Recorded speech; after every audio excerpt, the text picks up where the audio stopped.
Hello भाई साहब, good morning. कैसे हो आप सब लोग? Welcome to our new blog. तो आज हम फिर से निकल चुके हैं। सुबह सुबह तड़के का टाइम है 3 बजे का, और मेरे साथ एक चिरकुंडा है और एक और भाई हो गए।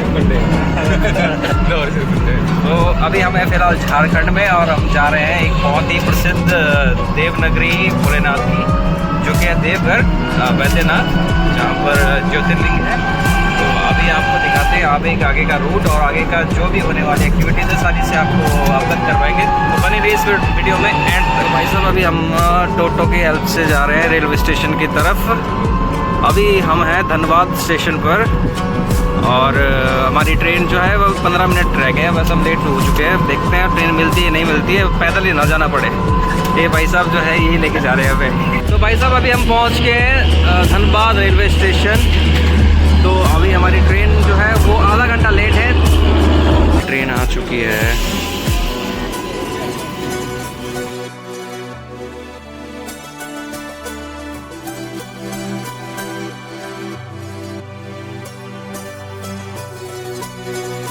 आ रहे हैं कहाँ से?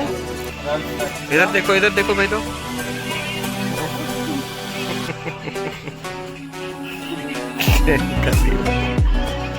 तो भाई साहब ट्रेन ने स्पीड पकड़ ली है खतरनाक।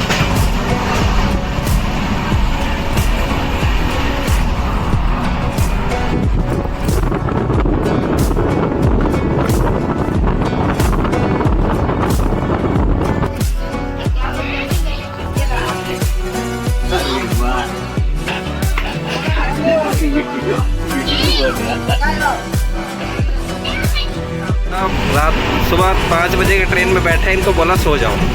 अब देखो अब बने विष्णु का रूप लेके, ये देखो खीर सागर पर। मौसम हो रखा है बहुत भयंकर बाहर, ठंडा ठंडा सा।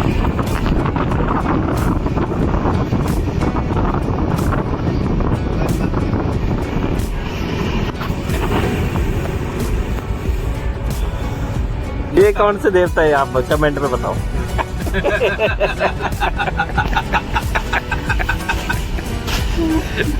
कौन सा देवता है? ये दोस्तों रियल झारखंड के गांव, और जाके देख रहे हो ये है पलास का पेड़, और ये है खजूर। पैसा हम पहुंच गया है जैसडी जंक्शन। जैसडी क्या नाम है? जैसडी जंक्शन। जैसडी ट्रेन हो गई खाली पूरी।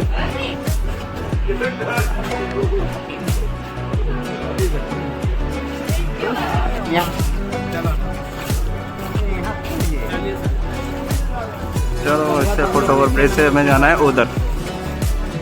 तो गाइस अभी हम रेल से जैसडी स्टेशन तक आए हैं। अभी यहाँ से 7 किलोमीटर जो है हमें जाना है देवघर, जहाँ पर ज्योतिर्लिंग है वैद्यनाथ धाम।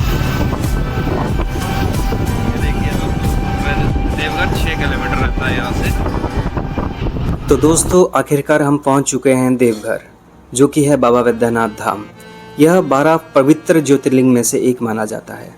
हर साल यहाँ लाखों श्रद्धालु बाबा के दर्शन के लिए आते हैं, खासकर कि सावन के महीने में। लेकिन इस जगह की सबसे दिलचस्प बात है इसकी पौराणिक कथा। मान्यता है कि रावण भगवान भोलेनाथ का बहुत बड़ा भक्त था, और वह भोलेनाथ को अपने साथ लंका ले जाना चाहता था।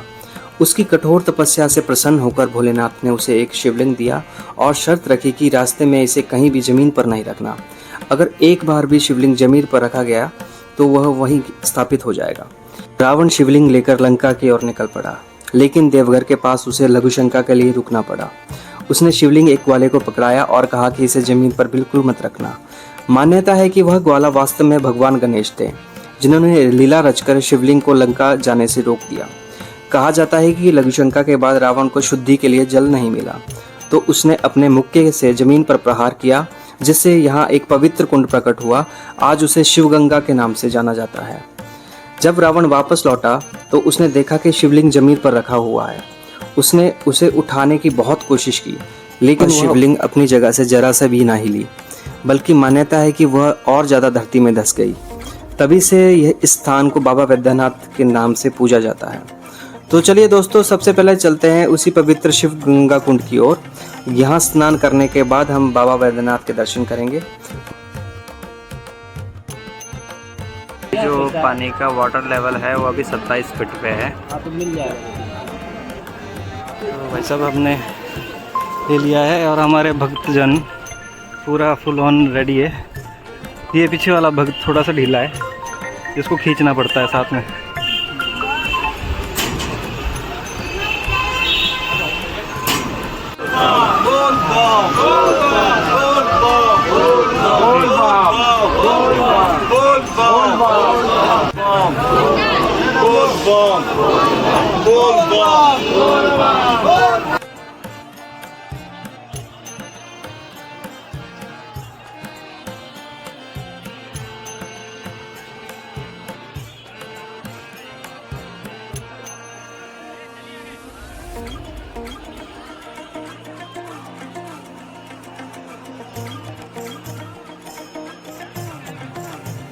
दोस्तों, बाबा वैद्यनाथ धाम की एक और ख़ास बात यह है कि यह सिर्फ 12 ज्योतिर्लिंग में से नहीं बल्कि 51 शक्तिपीठों में से भी एक माना जाता है। मान्यता है कि यहाँ माता सती का हृदय गिरा था, इसीलिए इस स्थान पर भगवान शिव और माता शक्ति दोनों की आराधना का प्रमुख केंद्र है। बाबा वैद्यनाथ धाम की एक खास परंपरा गठबंधन है। इस रस्म में माता सती के मंदिर और बाबा वैद्यनाथ के मंदिर को धागे से जोड़ा जाता है। यह परंपरा शिव और शक्ति की एकता और अटूट संबंध का प्रतीक मानी जाती है। शादी के बाद कई नए जोड़े बाबा वैद्यनाथ और माता सती के मंदिर के बीच में गठबंधन करवाते हैं। मान्यता है कि इससे वैवाहिक जीवन सुखी और मजबूत बना रहता है।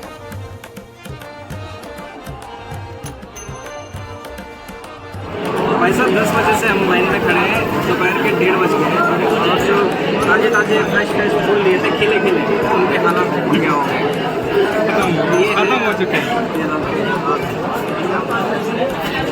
इसका चेहरा सुबह खिला था, अभी देखो देख रहे हो अभी खिला हुआ अब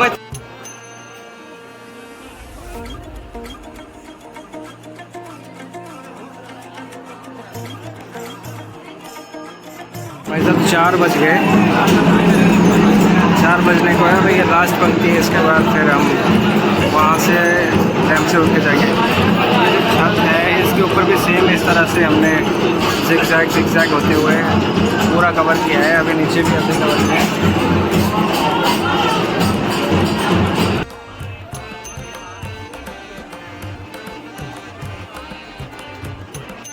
दोस्तों, हम सुबह 9:30 बजे लाइन में खड़े हो गए थे और पूरा दिन इंतज़ार करने के बाद आखिरकार शाम को 5 बजे हमें बाबा के दर्शन हुए।